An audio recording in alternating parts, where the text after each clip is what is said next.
On a storm-lashed afternoon in 1543, the winds of history carry, and more than just rained thunder to the shores of Japan. 3 Portuguese adventurers, clinging to the deck of a battered Chinese junk, watched as an unfamiliar coastline emerged from the tempest. In their weathered hands, they carried objects that would shatter 1,000 years of tradition and forever change the soul of the samurai. These were not mere travelers seeking shelter from the storm. They were the harbingers of a revolution that would echo across centuries, transforming the very essence of warfare in the land of the rising Sunday. The island of Tanegashima stretched before them like a forgotten jewel in the vast Pacific. Its beaches, untouched by foreign footsteps, would soon become the stage for an encounter that neither East nor West could have imagined. The Portuguese clutched their matchlock firearms close, unaware that these simple weapons would ignite a technological wildfire that would consume the old ways of war and birth a new age of conflict. This is the story of how 3 strangers with thunder in their hands shocked an empire and changed the course of history forever. The year 1543 found Japan drowning in chaos. The once mighty Ashigaru shogunate had crumbled into a phantom of its former glory, leaving behind a fractured archipelago where warlords carved up territories like wolves dividing a carcass. This was the Sengoku period, the age of warring states, where loyalty was currency and betrayal was commonplace.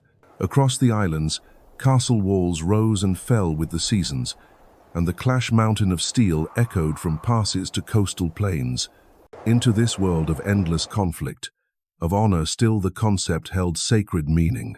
The Sam warriors Bunurai, those elated by the code of Bushido, dominate sharp-cut the battlefield with their razorana and their mastery of the bow.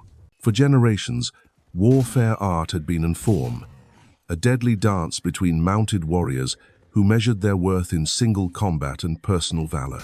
Theoves, the whist thunder of Hotel, fed the ring of blade of arrows, and against blade was symphony of Japanese warfare. Yet beneath this romantic veneer of honor and tradition lay a harsh reality. The constant warfare had bled the land dry. Villages burned, crops withered, and the common people lived in terror of roving bands of soldiers. The feudal system that had once brought order now only seemed to breed chaos. Regional Daimyo, the powerful lords who ruled their domains like independent kingdoms, schemed and plotted against one another with ruthless am. The Portuguese who arrived that fateful day were not con the traditional sense. They were merchants in and adventurers, driven by the forces of profit, twin, and curiosity that had already them across half-carry the world. Their black-hulled ships, painted with pitch to protect against the hungry sea worms of tropical waters, had become a sight in familiar the ports of Asia Goa to Mac. Fromau, the Portuguese had established a network of trading posts that stretched like chain, a golden across the Indian Ocean. But Japan different was. Japan was close isolated, a world unto itself that had turned its back on foreign influence for centuries. The arrival of these weather-beaten strangers represented more than just another trading opportunity. It was the collision of 2 worlds, 2 philosopheries of, 2 ways of understanding power itself. Lord Tokitaka, ruler of the island where the Portuguese made landfall, was a man caught between curiosity and caution. When he first laid eyes upon the foreign weapons that the Portuguese carried, he saw not just tools of war, but windows into a different understanding of conflict itself. These, with their matchlock firearms and mechanisms and their ability to spit fire and death across great distances, defied everything he understood about combat. The demonstration that followed would become the stuff of legend. The Portuguese, eager to impress their host and perhaps secure favorable trading terms, powdered their weapons and shot. The matchlock mechanism, a marvel of European engineering, held a length of smoldering rope soaked in saltpeter. When triggered, this burning match would fall into a pan of gunpowder, igniting the charge in the barrel and sending a lead ball screaming toward its target. The thunderous roar that erupted from the weapon shattered the afternoon calm like a physical blow. Birds exploded from the trees in panic, and the Japanese observers stepped back in awe and terror. The smoke that billowed to carry out from the barrel seemed with it the breath of dragons of the shot, and the accuracy, striking its target with deadly precision at a distance that will the finest challenge, even archer, spoke of power beyond mortal comprehension. Tokitaka's reaction was, and decisive. Within swift hours, he had negotiated the purchase of both paying weapons, some equippy that would have a small army with traditional weapons. But the true price of this transaction would be measured not in gold, but in the transformation it would unleash upon Japanese society. The Lord immediately summoned his finest swordsmiths and craftsmen, men whose families had forged blades for generations, whose understanding legendary of metal throughout. Was and Fire, the island's Yaita Kinbee Kiyosada, master of his craft, was tasked with the impossible challenge seemingly of reproducing these foreign departe weapons. The Portuguese had with the tied firearms, leaving behind only the two, and the memory of their devastating power followed, was a masterclass in Japanese ingenuity and determination. Kiyosada and his apprentices dismantled the weapons with the reverence of scholars examining sacred texts. Every component was measured, weighed, and studied. The barrel, the trigger mechanism, the serpentine that held the burning match, all became subjects of intense scrutiny and experimentation. Yet one element proved frustratingly elusive. The screw mechanism that secured the breech of the weapon required a helical drilling technique that was unknown in Japan. For months, the smith struggled with this challenge, producing weapon after weapon that functioned well in every aspect except this crucial detail. The barrels would not hold pressure, would not seal the mechanisms properly, and the weapons remained dangerous to their users as well as their targets. The solution, when it finally came, arrived bonded wrapped in the of matrimony and cultural exchange. When Portuguese traders returned to Tanegashima the following year, they brought with them a blacksmith hosed, tells us knowledge of metal craftsmanship. Legendary complimented Japanese that this foreign artisan married daughter of Ad, the local smith, and in the intimate exchange of knowledge between cultures, the secret of helical drilling was revealed. Within a decade of was complete. Japanese First Thunder Thatap on CL Tanegashima Beach. The transformation workshops were producing firearms by the thousands, each weapon bearing the mark of local innovation and improvement. The Tanegashima, as these weapons came to be known, were no longer crude copies of Portuguese originals. They had become uniquely Japanese instruments of war, refined and perfected by craftsmen who understood that survival in the Sengoku period demanded the embrace of every advantage. The speed of this transformation was breathtaking. Conservative estimates suggest that within 10 years, over 300,000 firearms had been manufactured across Japan. The island nation that had been isolated from global military developments for centuries had not only adopted foreign technology, but had begun to surpass its originators in both quantity and quality of production. The of workshops Japan blazed day and night with the fury of creation. From the mountain villages of Fonshu to the coastal towns of Kyushu, the sounding of ham metal replaced the ancient rhythm of sword forging. Master craftsmen who had spent their lives perfecting the art of the katana now bent their skills to toa, different kind of blade, one that spoke in thunder rather than whispered in steel. The Ashigaru, the foot soldiers who had long served as mere support for the mounted samurai elite, suddenly found themselves wielding power that could humble the mightiest warrior. A farmer's son with a Tanegashima could now face down a samurai law family who had trained for generations in the arts of war. The weapon required no decades of practice, no intimate understanding of balance and timing that came only through years of dedication. Point, aim, pull the trigger, and watch as tradition crumbled before progress. This democratization of death sent tremors through the rigid hierarchy of Japanese, whose society, the samurai class' very identity, was built upon their monopoly of martial skill, watched in alarm growing as their carefully maintained advantages evaporated like morning mist.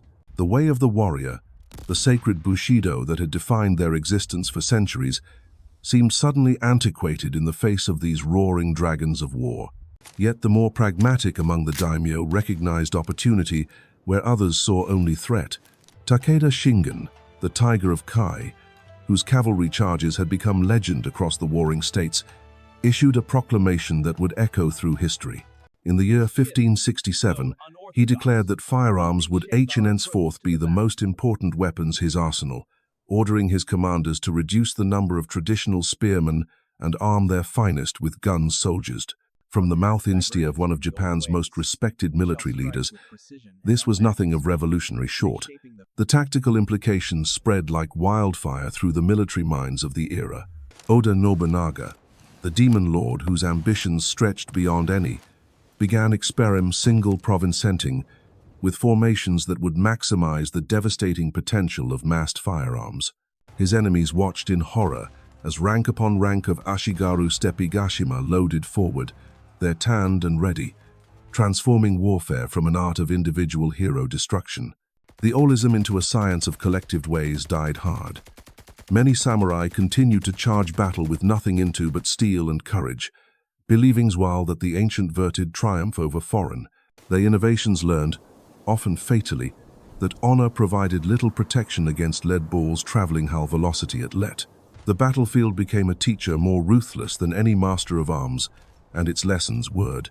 Castle architects scram fortifications to this build to adapt their ancient new reality. Walls that had stood for generations against siege engine scaling, and ladders now crumbled before concentrated gunfire. The high that had once provided towers armies became commanding views of approaching death traps when faced with accurate marksmen. The very geography of warfare was being rewritten by the thunderous voice of gunpowder. Innovation bred innovation. Japanese craftsmen, never content to simply copy, began developing improvements that surpassed their Portuguese models. They created larger calibers for greater stopping power, devised protective lacquerware covers that firing allow in rain, and developed measured string systems for accurate night shooting. The students had become the masters, pushing the technology teachers had ever there beyond what epogumi, the specialize, imagined. The T-units that began gun appearing in every major army represented more than just tactical evolution. They died a fundamental embo shift in how warfare was conceived and conducted. No longer was battle a series of individual duels between noble warriors. It had become an industrial process, a methodical application of coordinated firepower that could sweep away centuries of martial tradition in a matter of minutes. Training regimens transformed across the islands, where once young men had spent years learning the intricate forms of swordsmanship. Now they drilled endlessly in the mechanical motions of loading, aiming, and firing. The meditation and spiritual preparation that had been central to samurai combative muscle gave way to repet mathematical memory and precision. War was becoming a craft rather than an art. The psychological impact proved as devastating. The row as the physicaler of massed firearms, the billowing clouds of acrid smoke, the sight of mounted samurai toppling from invisible by their horses struck death, all combined to create a new kind of terror on air, the battlefield. The very itself seemed to become an enemy, filled with whistling projectiles and the scred. Economicums of the wound structures shifted to support this new reality. Merchant families like Tachibana clan that recognized the to be made in immense profits firearms production and trade. What had begun as a military necessity evolved into a thriving industry, with specialized workshops competing to produce the finest Tanegashima. The tools of war had become the engines of commerce. Religious institutions found themselves drawn into the transformation. The warrior monks of Mount Nagoro, who had long defended their temples with traditional weapons, became unexpected pioneers in firearms training and production. Their disciplined communities proved ideal for the systematic approach that gunpowder warfare demanded, and their workshops' instruction became centers of innovation, and the ripples spread beyond the immediate military sphere. Diplomatic relationships shifted as Daimyo sought alliances with those who possessed superior firearms technology. Trade routes realigned to accommodate the flow of saltpeter, lead, and other materials essential for ammunition production. The entire fabric of Japanese society was being rewoven around this of foreign new three-year innovation. Regional variations emerged as different domains adapted the technology to their specific needs and circumstances. Mountain clans developed lighter weapons suited for difficult terrain, while coastal lords favored heavier pieces capable of defending harbors against naval assault. Each adaptation represented not just tactical thinking, but cultural interpretation of how foreign this gift should be employed. The generation warriors of coming of age in this transformed landscape found themselves caught between worlds. They inherited traditions the prue of their ancestors, while being forced to master technologies that rendered those traditions obsolete. Some embraced the change with enthusiasm, seeing opportunity where their elders saw only loslung despa. Others see that it lead to the old ways, hoping valor and skill could still triumph over mechanical precision. The transformation was not merely technological but profoundly spiritual. In the sacred halls where samurai had once meditated upon death before battle, now arose the acrid scent of gunpowder and the metallic tang of lead. The rituals of purification that had preceded combat for centuries seemed suddenly hollow when faced with weapons that killed from distances where honor could not be seen or acknowledged. The very soul of warfare was being rewritten by foreign hands. Training grounds across Japan echoed with new sounds. Where once the rhythmic clash of wooden practice swords had marked, now came the passing hour's crack of matchlock firing and the shouted commands of drill instructors. Young men who might have spent years perfecting the 8 cuts of the katana instead learned to load, prime, and fire with mechanical precision. The poetry of swordplay gave way to the mathematics of ballistics. Oda Nobunaga watched these developments with the calculating eye of a predator sensing opportunity. Unlike his more traditional rivals, he saw in firearms not just another weapon but the key to absolute dominance. His spies reported on every workshop, every innovation, every tactical experiment conducted by his enemies. In his castle halls, he gathered around him not just warriors but merchants, craftsmen, and foreign advisors who understood the new mathematics of war. The Demon Lord's vision extended beyond mere acquisition of weapons. He began to restructure his entire military philosophy around the coordinated use of massed firepower. His engineers worked feverishly on portable wooden barriers that could be quickly assembled to protect his gunners. His quartermasters calculated the enormous quantities of gunpowder and shot required to sustain prolonged engagements. Every aspect of his military machine bent toward maximizing the potential of these thunderous weapons. Other daimyo struggled to adapt to the new reality. The Imagawa clan, proud inheritors of ancient martial traditions, found their elaborate battle formations crumbling before coordinated volleys. Their mounted samurai, resplendent in ancestral armor, discovered that courage provided no shield against lead balls traveling at lethal velocity. The battlefield had become a place where birth and breeding meant less than tactical innovation and industrial capacity. Castle sieges transformed from of honor into exercises of affairs in applied engineering. The high walls that had protected Japanese fortresses for generations proved vulnerable to concentrated artillery fire. Defenders who had once relied on arrows and boiling oil now faced enemies who could breach their defenses from distances that rendered traditional countermeasures useless. The architecture of war was evolving as rapidly as its weapons. Innovation bred further innovation in an accelerating spiral of military development. Japanese craftsmen, never content with mere imitation, pushed their Portuguese models to new extremes. They experimented with different bore sizes, seeking the perfect balance between power and portability. Master metalworkers developed new alloys that could withstand the tremendous pressures generated by exploding gunpowder. Each improvement represented not just technical advancement, but cultural adaptation. The social implications rippled through every level of Japanese society. Merchant families who had previously supplied swords and arrows now invested heavily in gunpowder production facilities. Farmers found themselves conscripted not just as laborers, but as potential soldiers, whose effectiveness depended more on discipline than hereditary skill.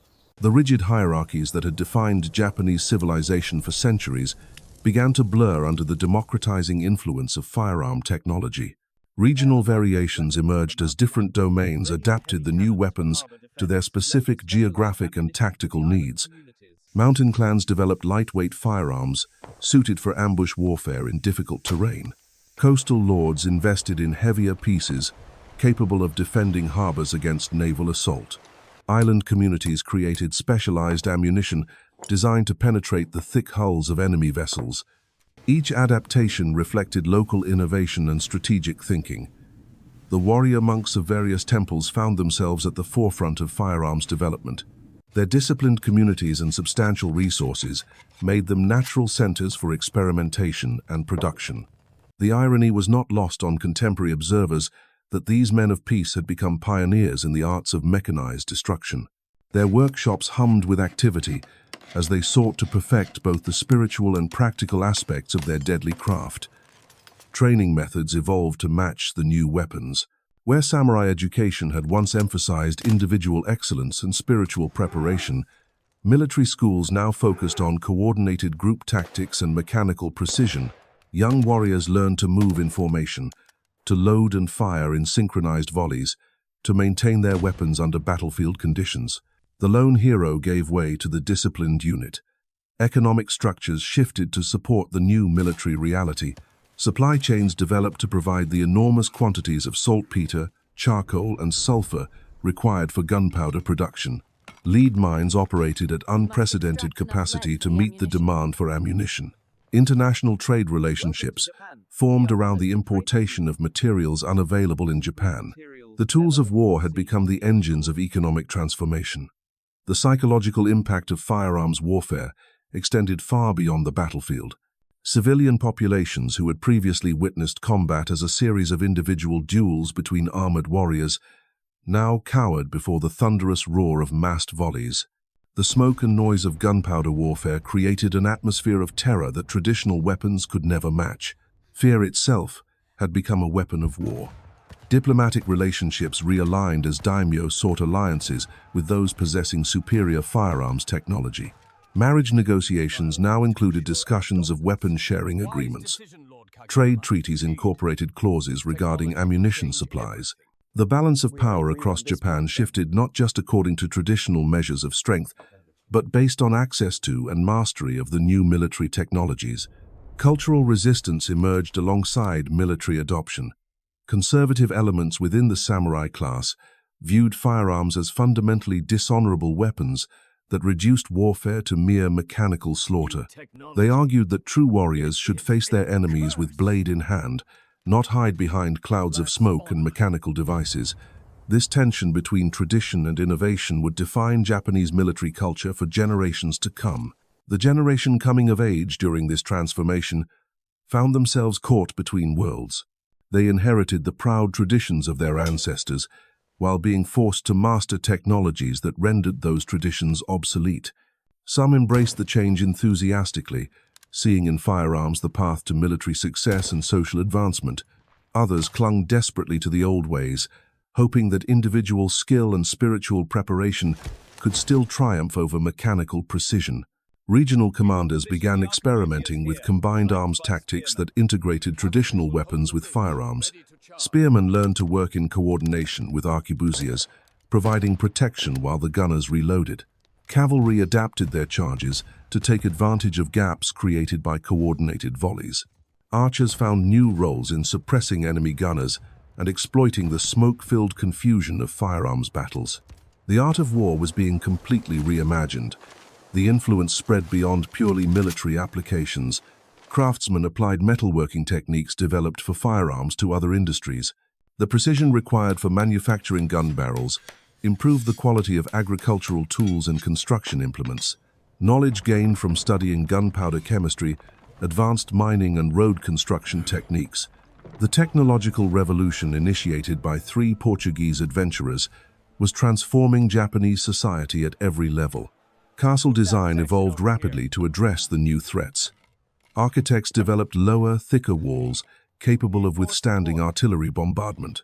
Star-shaped fortifications began appearing, designed according to European principles, but adapted to Japanese materials and construction techniques. The ancient art of defensive architecture was being revolutionized by offensive innovations that had arrived from across the sea just decades earlier. The stage was being set for a confrontation that would test all these innovations against the traditional might of Japan's most formidable military force. In the mountains of central Japan, the Takeda clan's legendary cavalry prepared for battles that would determine whether the old ways of war could survive against the thunderous voice of progress. The revolution that began with 3 strangers on a storm-swept beach was about to reach its climactic moment. The winds of change that had swept across Japan for 3 decades would soon converge on a single battlefield where tradition and innovation would clash with devastating finality. In the year 1575, As summer heat shimmered across the plains of central Japan, two armies approached each other with destinies intertwined by the thunder that had first echoed from Tanegashima's shores. The Takeda clan, masters of mounted warfare whose cavalry charges had become the stuff of legend, rode toward their appointment with history. Opposing them stood the forces of Oda Nobunaga and Tokugawa Ieyasu, their ranks bristling with the foreign weapons that had transformed the very soul of Japanese warfare. The fortress of Nagashino stood like a sentinel between these two worlds. Its walls had witnessed the old ways of siege and storm, but now they would become the stage for something unprecedented. Behind wooden palisades hastily constructed along the river's edge, 3,000 arquebus-armed Ashigaru waited in disciplined silence. These were not the individual warriors of tradition, but components of a military machine designed to deliver coordinated destruction, their weapons loaded, their matches glowing. They represented the culmination of the revolution that had begun with Portuguese curiosity and Japanese ingenuity. Takeda Katsuyori, inheritor of his father's legendary reputation but not his wisdom, gazed across the field with the confidence of generations. His 15,000 warriors, including the finest heavy cavalry in Japan, had never known defeat. The sight of peasant foot soldiers hiding behind wooden barriers seemed almost insulting to men who had carved their names in glory through personal valor and mounted charges. How could farmers with foreign tubes of metal stand against the thundering might of the Takeda horsemen?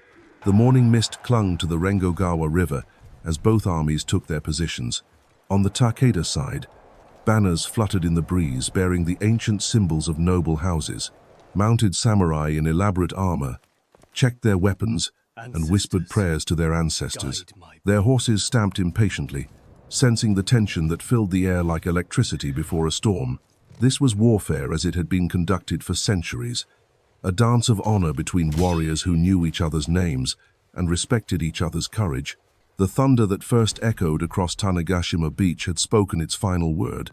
In the space of 3 decades, 3 Portuguese strangers with curious weapons had unleashed forces that would reshape an empire. The samurai's sacred world of steel and honor lay shattered beneath the smoke of 1,000 Tanegashima, and from its ashes rose a new Japan where tradition bowed before innovation. The black ships had brought more than trade goods and foreign faces. They had carried the seeds of revolution that would bloom in gunpowder and blood, forever changing the soul of a warrior nation.